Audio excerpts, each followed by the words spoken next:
Hey, it's Ann from NanLovesFood. For the polenta, we really just need to prepare some garlic and some kale.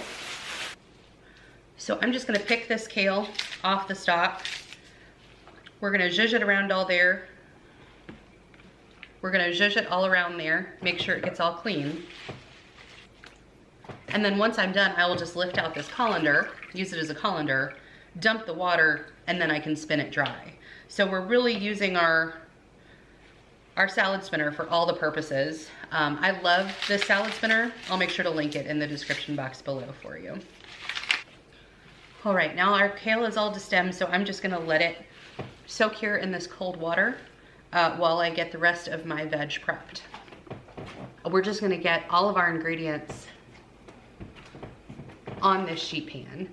So this calls for wild mushrooms, chickpeas, thyme, garlic, salt and pepper, and then some crushed red pepper flakes. So I'm gonna put that all on this sheet pan.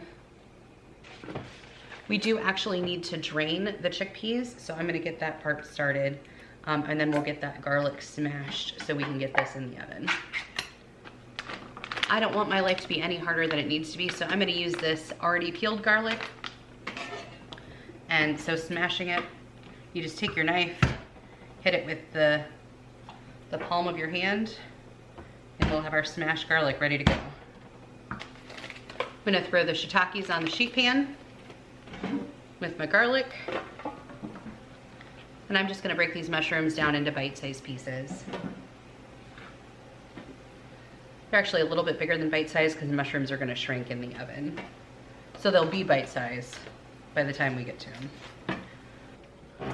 All right, mushrooms are all chopped, so I'm gonna go ahead and add my chickpeas to my tray. All right, so I have our kale, mushrooms, chickpeas, and garlic on here. I did have to start another tray because things got a little too full. The recipe calls for fresh thyme. We're not gonna use fresh thyme, we're gonna use this Trader Joe's Green Goddess seasoning blend. So we're just gonna season this up. A little bit of crushed red pepper. And we're gonna toss it all with a little bit of extra virgin olive oil.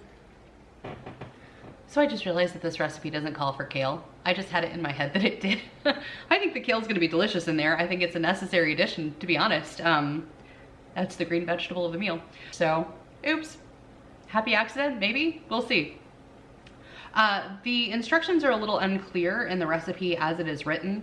It talks about preheating your oven to 325, but then you actually bake at 475. So I don't really know what that's about, but I just upped my oven to 475 so I could get this started.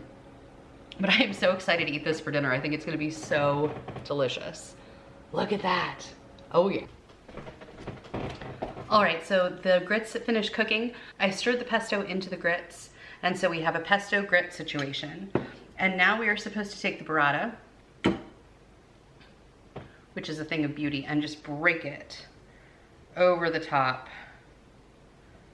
of our pesto. So we broke the burrata over top of the grits, and now I'm just gonna scoop those chickpeas and mushrooms on top. All right, so there is a look at our final dish. Mystery solved. You're supposed to stir the kale into the grits. So there was kale in there somewhere. I just had it confused about where it went. But these delicious kale chips, they're gonna be just fine as they are. This, my friends, is a restaurant quality meal. No questions asked. The creaminess of the grits with the earthiness of the mushrooms and that burrata cheese in there, it is just wonderful. Make sure to give this one a try. Thank you so much for tuning in today. We'll see you in the next one. Bye.